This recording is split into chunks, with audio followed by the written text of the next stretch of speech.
only ends with the sand soaked in his blood or mine. What's up, Chocolatiers? Welcome back to another video today. Now, while I will say that Amazon Prime hasn't been on a good run lately, they're fine on their shows. They got the Invincibles, got your Jack Reachers, got your Crosses, got your boys, you got stuff like that, right? We've got some good / decent content, okay? But when it comes to the movie side of things, I've argued this once before on the channel. They might be the worst streaming service when it comes to films. This year, they dropped the Jason Momoa movie with Dave Bautista, and I said, hey, that's not bad. I would have probably saw that in theaters and smiled. And then next up, they're like, hey, The Bluff. Now, The Bluff is starring Priyanka Chopra Jonas and Karl Urban, and they're basically both pirates. And the plot is very simple, which is kind of the first thing I really love. It's not overcomplicated. It doesn't overstay its welcome. They don't over-explain things. There's not really any crazy twists or anything like that. They pretty much just straightforward are like, this is the plot at the beginning, and they're like, this is what's going to happen. And I like that. I like a film that can just, we're right in it. So basically, Karl Urban is like this big bad pirate of the seas, and Priyanka Chopra Jonas is, or used to be one of his crewmates. Used to be like one of the big bads out there. Called her like Bloody something Mary or something. I think it's like Bloody Mary or something like that. And she used to be like this big conqueror or whatever. But apparently she steals a bunch of his gold and she flees because she's like, I'm tired of that life. Now you've got a lot of inspirations here. Movies have done this before. It's like this person who used to be a badass has retired. So very much like a John Wick, right?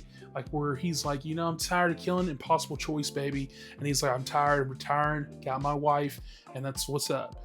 And so this is very much that. She's living on an island. Now, I don't know if you've ever read or watched One Piece. I haven't watched it. I've read it. Very similar to that arc where you have the little shark dudes come into play. Now, it's been a while since I've read that, so don't get mad at me for not naming them off. I can't remember their names. Very similar to that, though, where she's kind of protecting this island. They're coming there, they're attacking, whatever. And it's insane. Now, I would have preferred a little bit more of that aspect. The movie kind of turns into really, really soon in the second act, because this got a strong first act. It's got some good action scenes, some good violence, for example, and it's got some good character work. Priyanka Chopra Jonas, I don't think that she's the best actress in the world when it comes to that stuff, but I saw her in Quantico and pretty much all the other movies and shows and stuff that she's been in. Usually as a side character or something like that. I can always realize, okay, this is why you aren't on the big screen, right? This is why you are your leading presence. And not even a diss Keanu Reeves either. Kind of the same thing, like when you look at somebody like him, where it's like, as a leading man, your acting's whatever, but like when he's playing somebody like a Johnny Silverhand or playing somebody like a John Wick or something like that, he's really good in those roles. And that's kind of what's happening here. She's pretty good in this movie. She doesn't do a whole lot of talking. The stuff she's having to give and the lines she's having to deliver is very Mama Bear-esque, and I really like that kind of presence as this film was given, because for most of it, she's pretty much just a Mama Bear wanting to protect her cubs. She is 100% like the first time with her son that she's trying to protect in this film.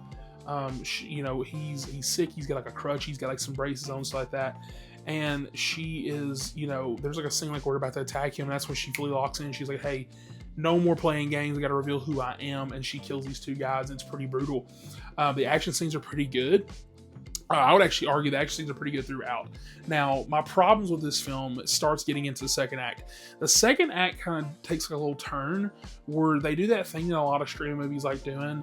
I will give them this. They don't do the yellow piss stain filter like Netflix, but they have a nighttime scene. I swear to God, I was like, bro, I'm playing this on the Sony Bravia. It's fucking OLED. I'm like doing everything at the fucking max quality, the vivid picture, doing everything. I cannot see in this nighttime scene. There was a lot of stuff in that scene where I was like, who the fuck? I didn't know who was fighting who, okay?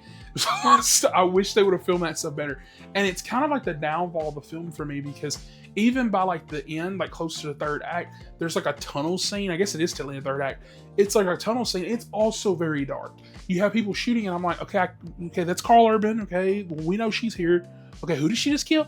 It's very much like that, and I feel like the opening scene is very much like kind of like that Netflix way of thinking, where like, hey, we gotta have a big action scene, whatever, this and that, to get you into this movie, and you can see everything that's taking place during the day. You're on like this nice sandy beach shore. I don't know where they filmed this at, but it looked really, really good, and it's almost like they kind of lost money as the movie went on because, like I said, they're doing fight scenes that are in the dark where it's like, you know, we can whatever on this choreography because you're not like really seeing it like that, and it's not really far and crazy out in the open and this and that, whatever.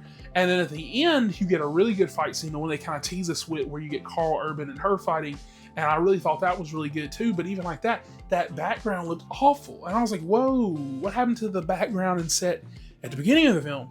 Because the end, like, there's so many times where they zoom out and they show you like they're on like the cliff, and I'm like, dude, stop doing it. It looked bad. But those are very minor complaints. So I will say this. I always grade streaming movies differently than I do a movie in the theaters. If I paid, like, imagine like if you paid money for this, I would tell you probably you don't have to go waste your money on this. It's a good action flick. It's got kind of an okay story. It's got some fine things. There's not really a whole lot of good themes in here and this and that, whatever. It's not like they got profound messaging out there or anything like that. It's just fine, right? But as a streaming film, this is not bad. If you want to sit down on a Friday night, if you're avoiding Scream 7, if you're not watching anything this weekend, you're not going back and retreading old stuff, watching something like GOAT or something like that in the last couple weeks, and you want to watch this film, I think that you're going to like it. You've got some good action scenes there. You've got a pretty great lead in Priyanka. You've got a really great villain in Karl Urban. I actually really loved him as a villain in this film. I think he was really, really great in that role, and his outfit and stuff was really cool. He's got this cool pistol that he uses. His character is really, really cool. But even like that, if you're more kind of like sitting there, want like a really great film, this isn't going to be that. You're going to have some things that lead nowhere. Like, for example, there is a second in command on the deck with Karl Urban's character, played by, I can't think of his name right now, but it's the guy that plays Boba Fett, and his arc goes nowhere. They set up some things, I'm like, well, this led nowhere, and you've got some stuff like that that really lead nowhere. The overall plot's a little murky because it's like, okay, well, Karl Urban wants her, but then like he's kind of lying about it. It's kind of whatever, right? But if you want good action, you want some good performances, you want some crazy deaths. There's some insane crazy deaths they do with this. They really lean into that R rating, which I really appreciated a lot. I think this is pretty fine. I would give this 7 out of 10. I think it's a pretty good movie for a streaming film. Like I said, graded a little bit different if I was going to the theaters, like you shot like this and that, whatever. This might be more of like a 6, just to let you know that. But I still think it's good. Like, this is far from bad. I've got plenty of problems with it, but this is not a Strangers Chapter 3. This is not a psycho killer. This is not going to be, like, this is a good movie compared, like, it's a good movie. Like, it's good.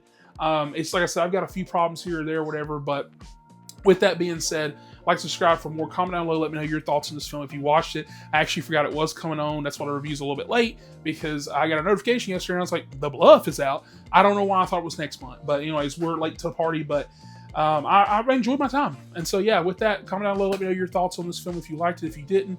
And with that, like, subscribe for more, and I'll catch you guys on the next one.